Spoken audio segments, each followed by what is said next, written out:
I'm going to the city and I'm gonna do a steady show. And I know all my fans wanna learn how to make some dough. I've been cruising up and down for trades each and every night. And with my iPhone reclining, I know we're gonna get it just right.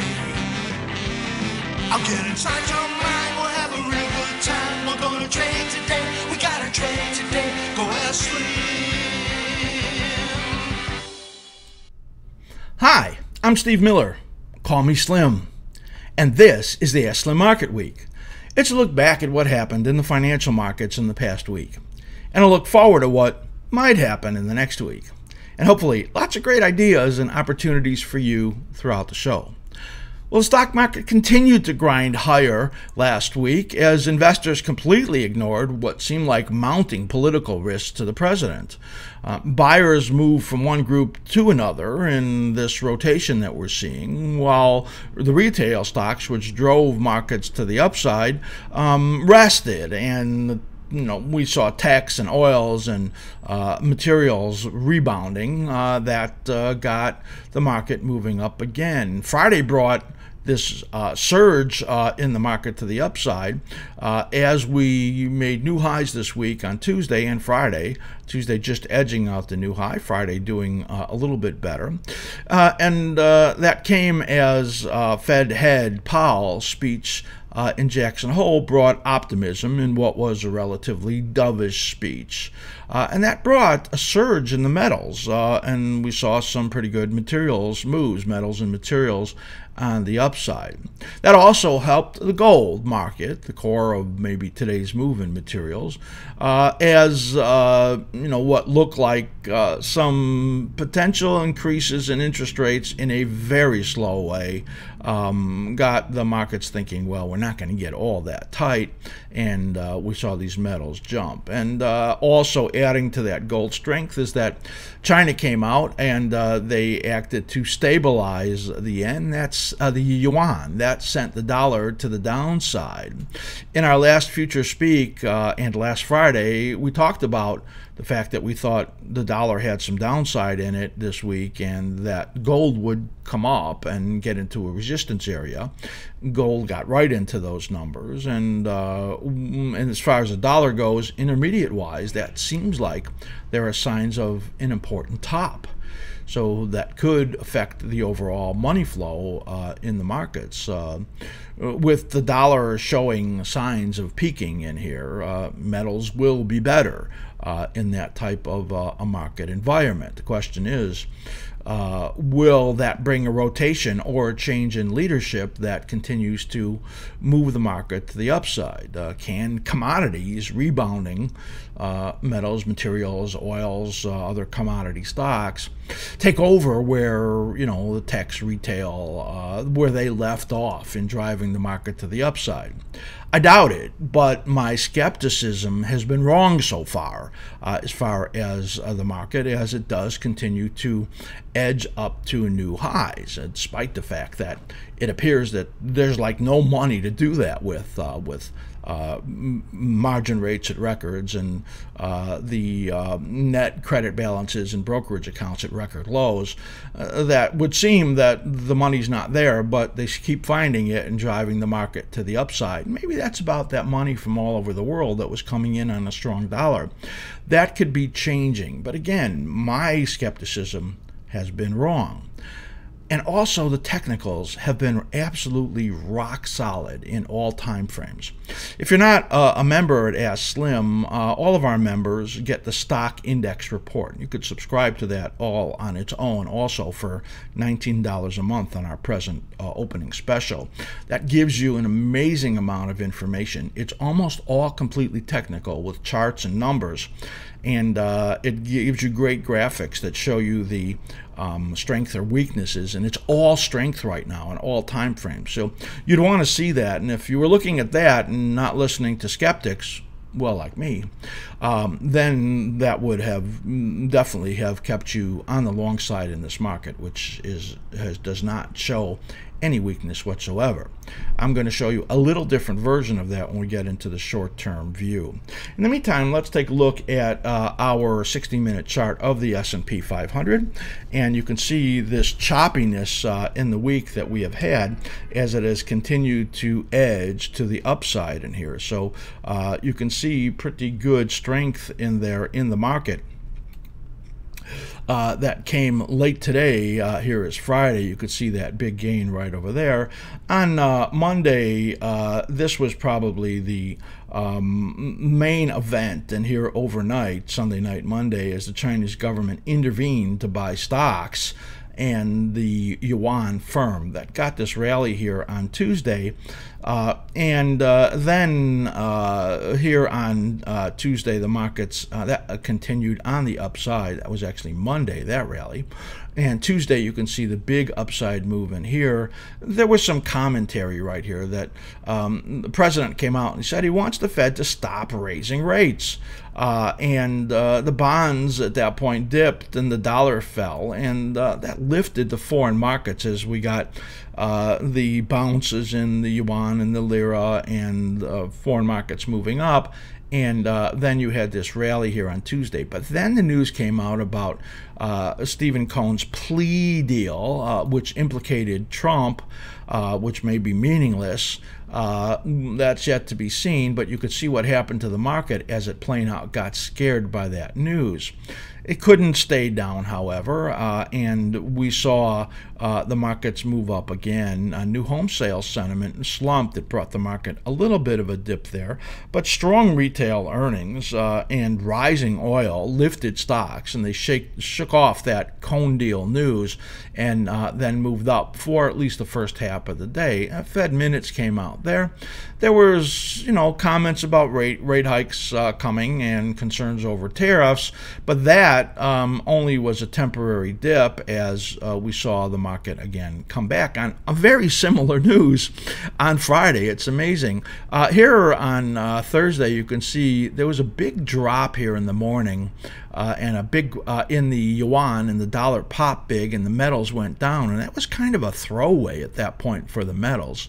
As they firmed up big here on Friday, here we had this interesting day is that the indexes edged lower. The advanced decline lines were 2-to-1 on the downside, but then Friday they reversed and moved to 2-to-1 on the upside. So we're getting this very, very choppy action on these internals.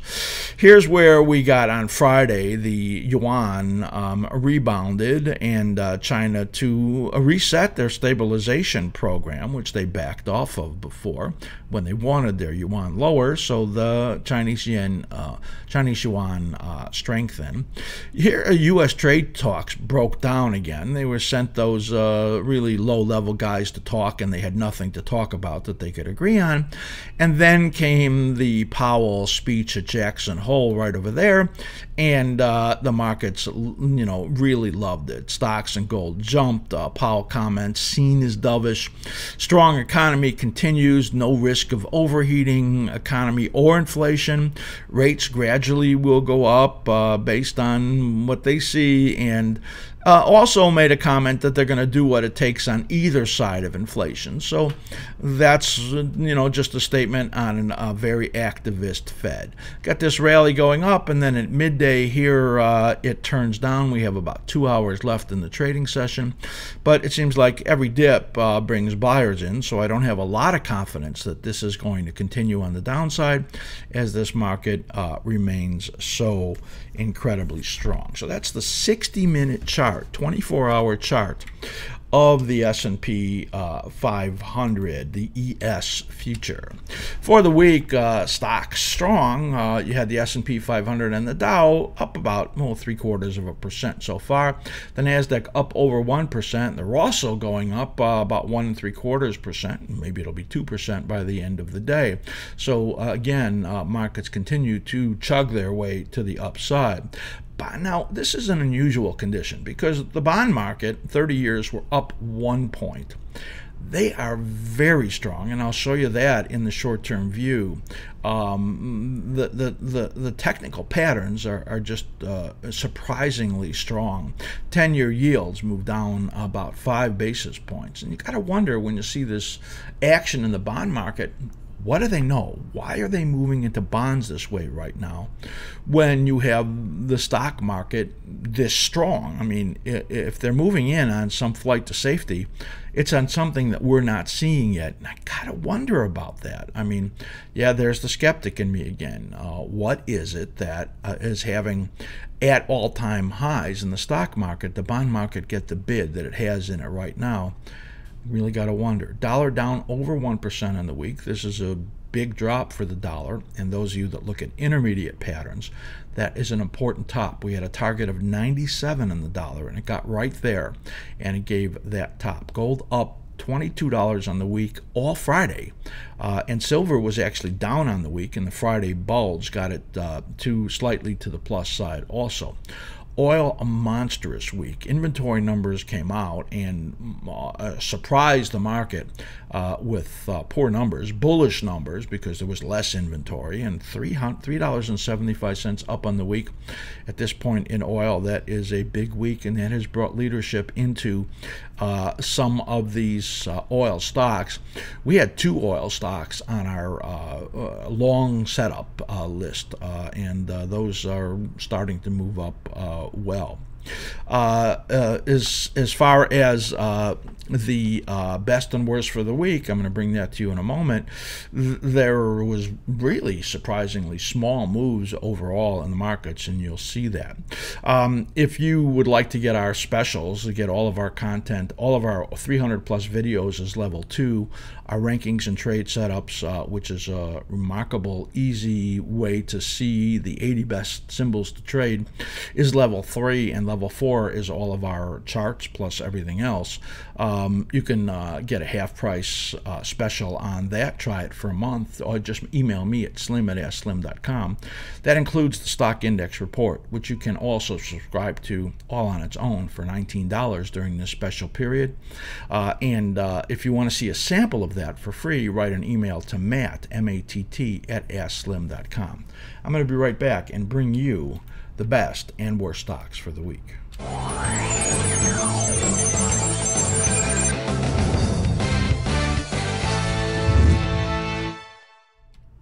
All right, for the best and worst stocks for the week, like I said, there isn't all that much that I'm going to be able to show you here.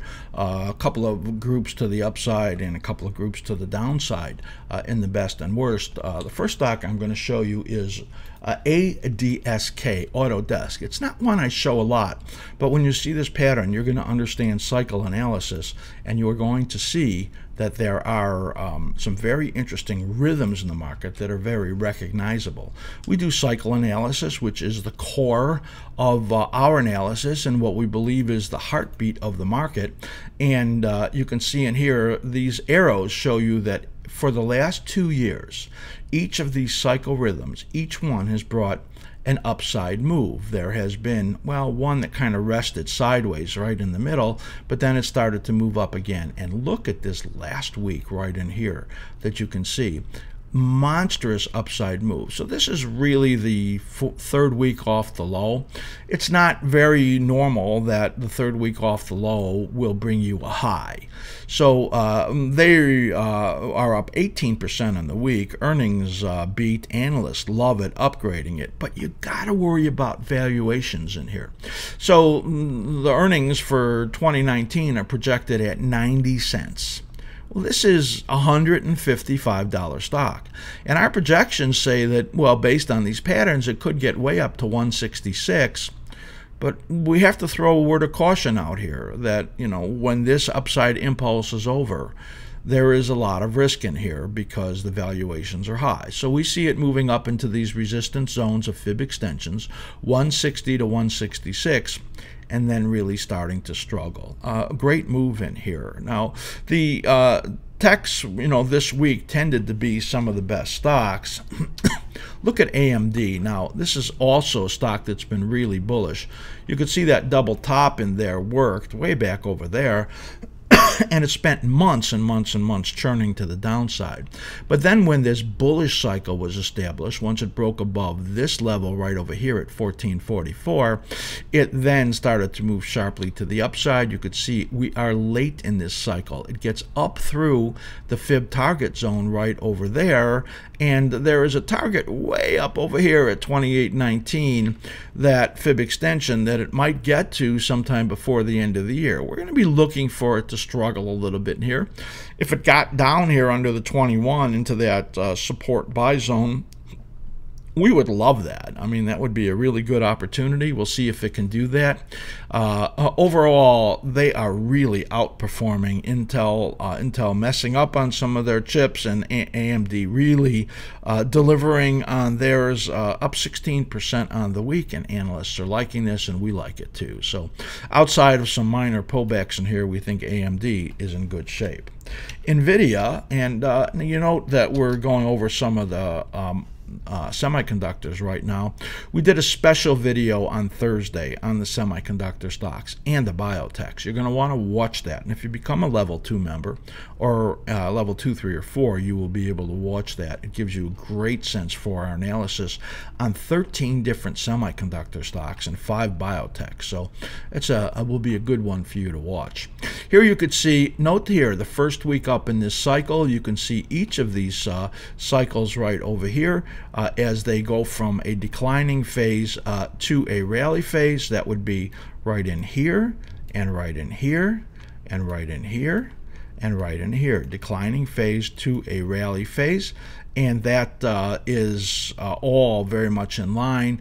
It is unlikely that this first week up will be the end of it. We don't have a target projected up there or above other than this area of 285, which very likely it's going to get up there and through there as far as NVIDIA goes. That was a great action and beautiful bullish chart. Note the support at 34-week moving average, 34-week moving average.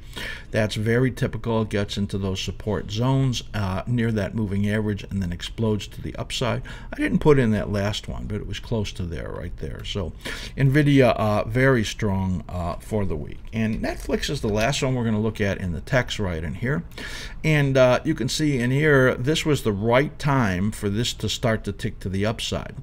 We have this as a sell zone in Netflix. Now, the stock gets a pop in there as analysts upgraded, and they really like the prospects of India. Now, we could see it getting up here to 366, up to even as high as 379, 380. So that would be, you know, the top of that sell zone in there, and we don't think it's going to do a lot better than that. The reason is that it approached the 78.6% here. When a stock does that, and you have all this selling for this period of time, usually these moves to the upside are simply bounces, and that extreme what we call negative directional component is still there, and that's why you get failures in those resistance zones. So we're looking for Netflix to make a little more ground on the upside. This is only the first week up, and it's not likely that it will top in the first week. It's more likely it'll top in the 4th to 8th week than in the first week. So it's got time and likely to get up into that resistance sell zone, and then we're going to say that's likely an important sell area. One more comment in the tech category is Tesla. Yeah, Tesla's a tech stock. You might list it as an auto stock, but it's really far more a technology stock. That stock up 10% on the week. We still see it going below 280, and we think that their problems are far from over. And the probability that, well, Elon Musk is going to get money for 420, well, you know how we feel about that. Next thing we're going to look at is the energy group. We talked about the fact that oil had a monstrous upside move, and we had some strong moves in the drillers, and these are interestingly good patterns. I use the word interestingly because the pattern in oil overall is not good. We still think there are lower prices coming in there. However, when I look at the drilling stocks, this is a very good pattern that we're looking at. Take a look here at Noble Corp, NE, a cheap stock, $6 and something. But this shows you very, very strong cyclical action in here, where you had this big rally. It gets past that resistance zone and then pulls right down into our support buy zone right at the 34-week moving average and explodes to the upside. That was a move from $5 to $6 in just a week and a half or so. That's extraordinary, 20% gain. We think there's more. The probability of getting above that resistance, that fib right there, is very high, 680. Easily could get up here to this level of 730 to 760, right up over there. We have it projected only to equal that, but it could be much better than that. So Noble Corp, we think, given an opportunity, it's very viable and maybe even investable. Again, we don't love oil now, and we think that oil will come down and test those lows sometime in coming months. But some of these oil stocks look better than that, and Noble Corp is one of them. RIG, R-I-G, in that category, gets slightly below the support zone there and then bounces up. Again, we think there's a strong likelihood it's going to test over this $14 area, first week up. This one, because it fell harder, closer to that 78.6%, we give it a lower probability of making a new high than we do in Noble. However, the cyclical patterns are positive. You could see, when you see these two blue spikes, that's the timing that we expected the low to occur in. And in this case, the low comes a little bit late in that window, but still there, and a good pattern. When you look at that, it's likely to go higher. And Diamond Offshore, another one of the drillers, almost identical. So you can see gets close to that 78.6%. And our projection is to go up, but not quite to get to that high. So easily could get another $1 in there over coming weeks. And again, that's another one that I think is very viable if it moves to the downside. We're going to say these are strong bottoms in those drilling stocks. And take a look at Halliburton, Schlumberger. Those are other stocks, big ones in the group. And along the way, we'll bring some of those charts also. I want you to see one more, which is Valero. This is absolutely a beauty. This is one of the stocks that was on our long setup list. We put out long setups for level 3 or short setups when something gets into a favorable zone. Those are only entries. We don't give trade recommendations. We don't tell you how to trade it. It's all up to you based on your style and experience and risk tolerance and your engagement in the market. We can't tell you what to trade. We can't tell you anything other than when time and price is favorable based on our analysis. And this was a good example of how that worked. We run about 58% accuracy versus 32% that don't pay off. It's almost 2 to 1, which is extraordinarily good as far as that goes. And that's on 500 setups that we've done. So that's level 3 also. This is a good example of something that really worked very well. Another one that we put out there, I didn't even plan on showing this, but Exxon is another one that was in there, and you could see it's just turning up. And this one actually, you could see we weren't 100% sure about the window for the bottom.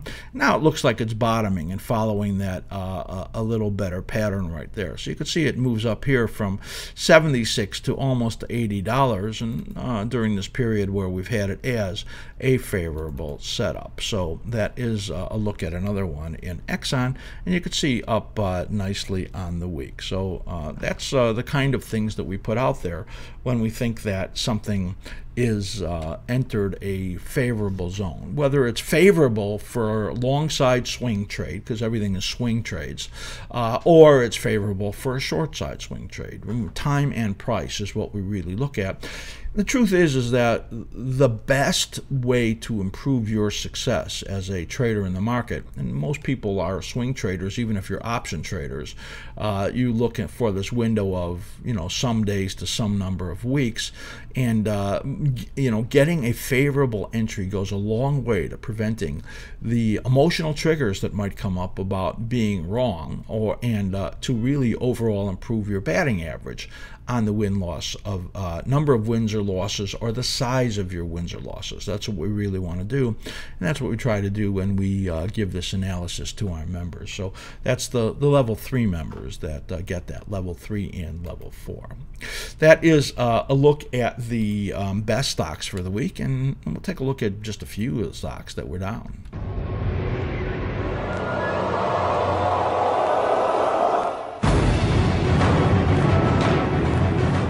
All right, for the worst for the week, I don't have a lot to show you. There's very little that went down.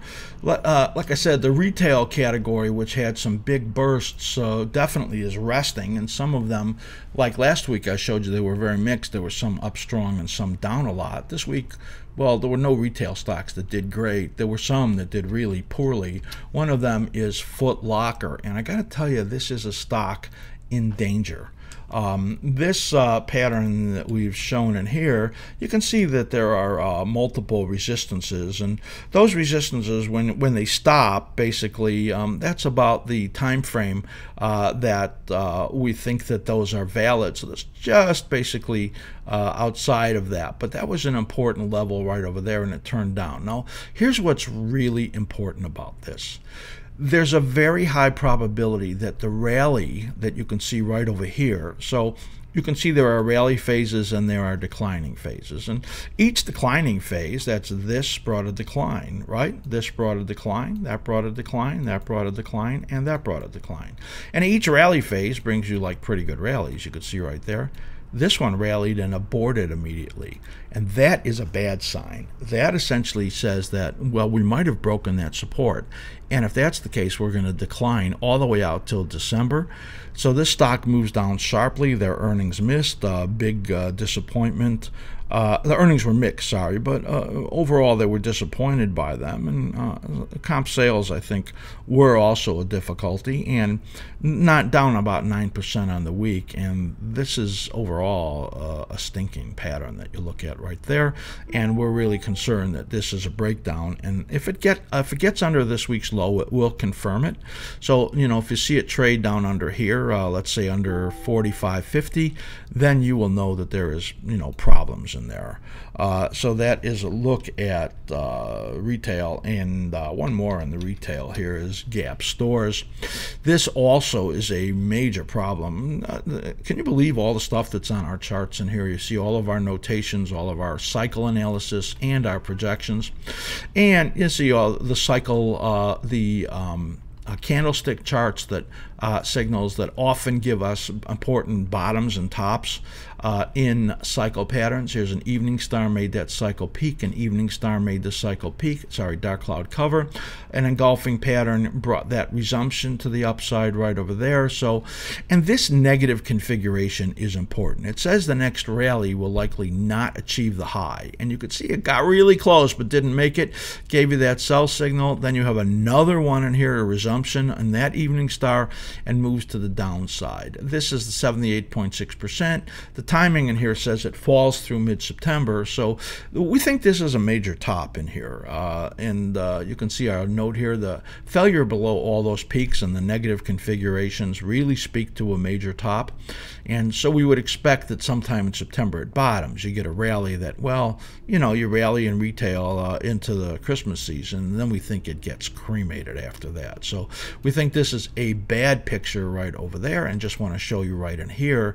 You can see the major gap on the downside here on the daily chart. That doesn't have any of our analysis on there, but it does show you that huge gap, and stocks usually do not survive a gap like that. So a gap in Gap stores as it moves sharply down, and we think has problems.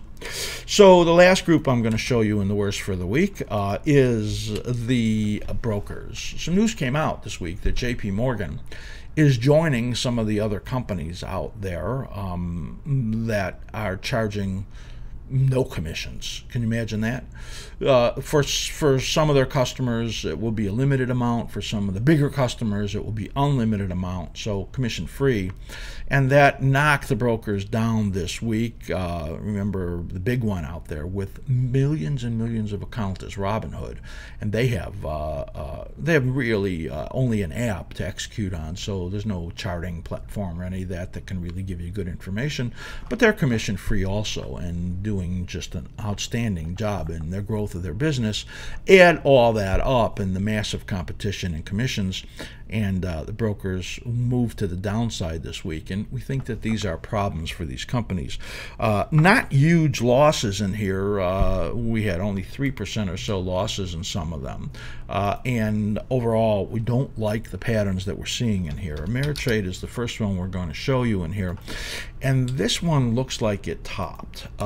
You had this big engulfing pattern right over there, and that's right here. So there's your engulfing pattern right over there. Here's your engulfing right over here. So you have this failure that got you down to this below the 78.6%, and then a rally, and then failing again below that peak. It doesn't really break down until it gets under 53, and that's a long way down, but this is very toppy. It looks like a big head and shoulders top that's forming in there, little small left shoulder, and overall we'd say this is a weak looking pattern, and no breakdown yet, but really a reason for caution. ETFC, that is E-Trade, this is worse. You see it's got a smaller rally and closer to breaking down right over there, and we would have a target way down here under 49 if it gets underneath 57.40. So underneath that level would be a breakdown, and we think it would be very risky after that. SCHW is the next one, and this one looks like it's tried to break down already. So if you get underneath this level at 49.15, it's likely to move down sharply. You could see the head and shoulders in here that's formed. Let me just show you how to provide the measurement to that. So this is essentially your left shoulder here. Let's see, I dropped that. So let's try that again. So this is your left shoulder here, your neckline, your right shoulder. This is your head. So that creates the measurement in there as far as creating that top. Now, how do you know where to take it down to? I'm just going to duplicate that, because it's the distance from the head to the neckline that gives you the measurement. And if it breaks, that would give you a measurement below 40. And the time frame on that is around the last week of November. So this is a very dangerous pattern when you look at that, and we think that Schwab and the rest of the brokers, if Schwab breaks down and starts to collapse, well, it's going to take everything with it. We think that they are all at risk, and were we to have positions in these stocks, I think they're sells. So that's a look at the brokers and the worst for the week. And I'll be right back and bring you our short-term view for the coming week.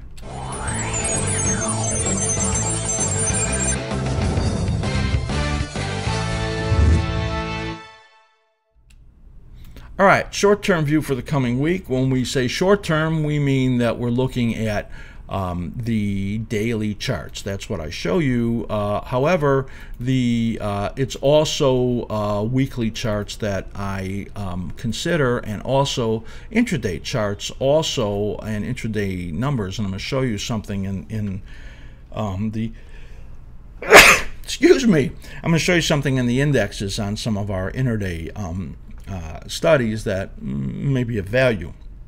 So we're going to start now and look at light crude first. Now, this has got all the analysis that we've shown over these weeks, where we expected a decline to come out of that yellow zone right over there, like it did in all of these other ones in here before. And then we thought it would enter a new rally phase, and you could see that. Now, I see this gray area right over there. We had that as a area that we thought it would fail from. That was our sell zone. Now we've removed it. We removed it because it moved up through it and got up near that cycle peak right over there.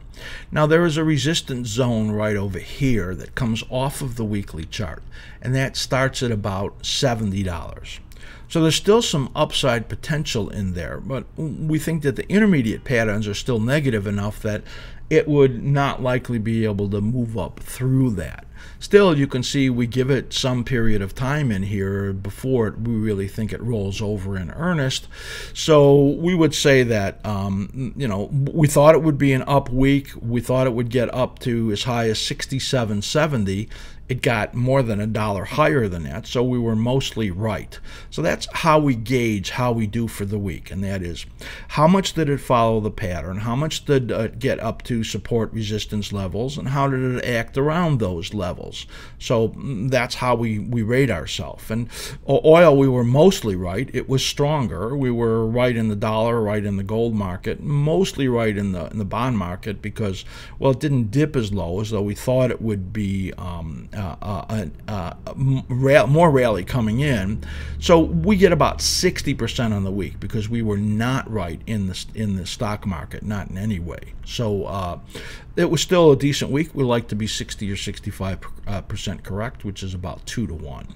This case, it got a little stronger than we expected, and we expect that it is going to get up close to 70.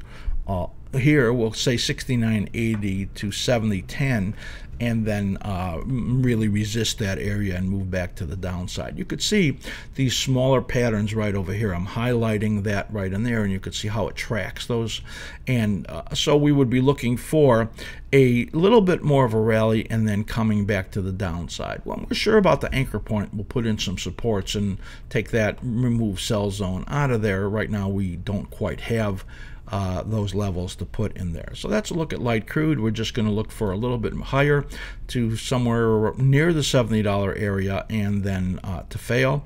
We think momentum now is unchanged. You see that little blue arrow right over there on the slim ribbon, and that is definitely improving. And usually when you get that change in there, it has some more to go on the upside. So that's why we're giving it a little bit more room. As far as the dollar goes, DXY, $DXY is the next one we're going to look at. This moved right up to that fib extension right there, right near 97, and then failed. Now on the weekly chart, which I don't show in this segment, it has a nice evening star. Now, this is our buy zone right over here, and that's where support is. It got support close to there and rallied and then pulled down again on Powell's comments here on Friday. We think it's got another couple of days in here where it might just kind of languish and then move up. We're going to call for a small week, maybe a little bit of a bias to the upside overall in there. And as far as the euro goes, a small down week. Momentum in both of them are stalling. So momentum is weakening in the dollar, and it's neutral. You can see that little blue arrow right there. And momentum in the euro is also stalling, and it's a little bit strengthening in there. So we don't have anything real great as far as momentum going, and that's why we see and hear some churning going on and then an attempted rally. But I actually think that after that rally is over with over there, then this pattern takes over right over here, and that it will then move again to the downside. That's that dark blue one right over there. So you can see that we see the cycles projecting way out into a head and shoulders over there, but that's a lot of projecting out. So right now we're not seeing a lot of great stuff as far as that goes. We're going to look for tight weeks in there, tight week in there in the dollar and the euro. And if you want to know about our other look and a deep look at our FX analysis, watch Future Speak on Wednesdays. Take a look at the gold market /GC.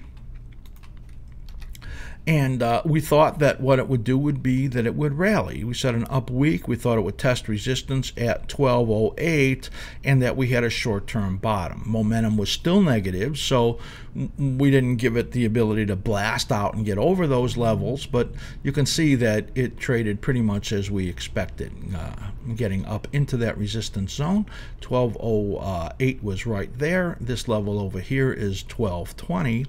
And we think 1220 1220 to 1233 is a possibility. You could see our projection in there. So we're going to call this a small up week for gold. Remember, we don't think there's much going on in the dollar market this coming week. So small up week for gold, and then maybe in a couple of weeks it begins to retrace that move. So right now we still think that if you get a dip in there, it's probably a buy for short-term traders, because we think there's some more upside movement in there. But another one of those that we think will kind of move up and then move down again. So that being the case, it really says a small up week in there is the most likelihood in there. So again, that area, we'll call it 1221 to 1234 is the area we think it gets up into and then fails. So that is a look at the gold market. Now the bond market is rock solid, absolutely incredibly rock solid. Here is that bond market right there, and this right there, that says ZN. You could see that. That's where the ZN bottom was. That has really taken dominance in here. Here is what we thought was the ZB cycle that extended out. However, it did not. So that pattern in there is not holding. What's holding is the ZN one over here that is the driving force. That's dominant. Now you could see the small patterns in here. And note the middle one right over here. So what I want to show you is that when you look at this one right over here, it rallied the whole time period and only had a minor downtick. That's this right in here, and then you got up again. Well, that's really what you're doing right now. You're not really able to get any kind of a significant downtick in here. You could see momentum in there is strong, momentum pointing to the upside, and it continues to drive it up. This says to me that there are higher levels coming in the bond market. We're going to call for an up week, testing big resistance up here about 46.11. So that's not a big up move in there, and it's, you know, if the stock market weakens, we think that this could really be driven to the upside significantly. The yield market is opposite of this, of course, and is coming down pretty strongly, and we think that that's going to continue until October. So there's some pretty good looks in here at a very strong market. I want to get a little closer in here for you to see that if it gets above that breakout level, that intermediate cycle resistance right there comes off the weekly chart, and it's this peak way over here at that 146.11. That, you know, if it gets through there, then these downward patterns in here are going to be far less steep, because it's going to say that there is a lot of strength in there. So this is a very good picture. You could get nowhere near these supports in here. We thought we were going to get a bigger dip, and no dip came whatsoever. We thought it would be an up week, and we get credit for that, but much stronger pattern than we had said. And we're looking for further upside, and we're going to call it an upside week again in there on what is pretty strong formation. If we get a dip, we think it's a buy in there, with higher prices likely coming. So the stock market, we thought, was going to move to the downside and then have a normal shaped cyclical pattern. Normal shape being one that has been moving up and down in the area of about 19 to 20 something days, 19 to 22 days, with an average at around 20. I'm going to show you that pattern right now, and you will get a sense for what I was looking at here. So there is this is, of course, the busiest chart that I have, with tons of notes to myself and some really clear patterns in here that have worked tremendously well. You can see in here the cycle low dates marked off, days marked off, as this one right here was 22 days, this was 17 days, that was 22 days, that was 21 days. You see that right there? And that would have meant that we would have a decline into sometime that started last week. We had this big up day on Tuesday, and then this day right over here on Friday that we're getting right now. So you could see this is an 18-day off of this low. That is very rare and massively strong. You could see the momentum turned up over here. That was at 2765. and then it rallied after that for 110 points up. And 18 days off of this low over here says that the strongest likelihood is that it will have a brief decline of 2 or 3 days and then another rally. The strength of that rally will tell us something about the strength of the market. We think that September is when the risks increase. In the meantime, this is one of the strongest configurations we have seen in a long period of time. That huge rally right up there. This was a 17th day. You see this big up day right over here? That was a 17th day right there. And then what it did was come down for 3 days after that, or 4 days. That was an 18th day, sorry. And then came down for 3 days to the 21st day. So that's basically what we think is going to happen. We're going to call for a decline into midweek and then another rally back. Momentum is strong. You could see that slim ribbon. It keeps using that for strength and moving to the upside. So all of that gives a picture of strength. That looks like a minor dip and then another move to the upside after that. You can see a lot of detail in our stock index report on that. And there's one more chart that I want to show you here, were I to be able to move that over for you to see. And this is, I want to get that in place for you to see properly. This is our market condition indicator, the askSlim MCI. You can see it here on all 4 indexes. The top left is the S&P 500, the top right is the Russell, the NASDAQ, and the Dow Jones Industrial Average. This is a very unusual indicator in that it uses multiple time frames to give you a sense of strength or weakness in the market. One of the key things in this is the swing zone, which is between plus and minus 25. That's this and this right over here. When it gets into the swing zone and breaks out, like right there, well, to the upside, it tells you that the internals are very strong. In other words, you dip, but when you dip, the more dominant forces of the bigger patterns, longer patterns, take over again, and then it moves back to the upside. These are very strong readings. The S&P 500 has been holding in the 80s all the way up to as high as about 90. You see a minor dip in here in the NASDAQ and then getting all the way back up over here to 88. Same thing in here for the Russell and for the Dow Jones Industrial Average. When they can't even dip into the swing zone, gives you a sense for how immense the strength is. So you see this big drop over here in the Dow.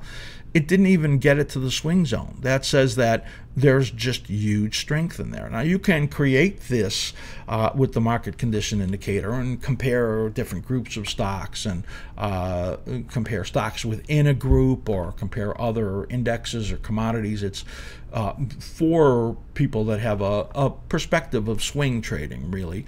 And it just shows you the huge strength that we're seeing in the stock market right now. We actually put this can be updated live for level 4 members on your account, on your Thinkorswim platforms. And for stock index report people, you can look at that and you get it updated once a week on Thursday morning, so you get a picture of it as far as that goes. So this is a great indicator, and man, I tell you, if you only look at the internals or only look at the technicals in this market, you can see momentum strong. You could see the market condition indicator strong. If you look at the askSlim option bias indicator, which is another indicator that is a little longer term indicator than this one is, rock solid, all sitting at either P3 or P2, which is either very strong or strong and only slightly overbought. Those are just massively strong numbers, and it's going to take something to really change in here to break the internals of this market. So no matter how skeptical I am, no matter what you hear from me as far as my belief about corrections coming or any of that, this stuff is just rock solid. And if you want to just have the technical picture, then I think it would be important for you to become a member at some level and get some of these indicators for yourself to use. That is it. Looking at the short-term view, looking at everything else we're going to talk about. I hope there was something valuable for you in here. I want you to be really careful, because because it is so crazy out there, especially if you live in Chicago. We're always wishing you great trading. Well, I'm going to the city and I'm going to do a steady show.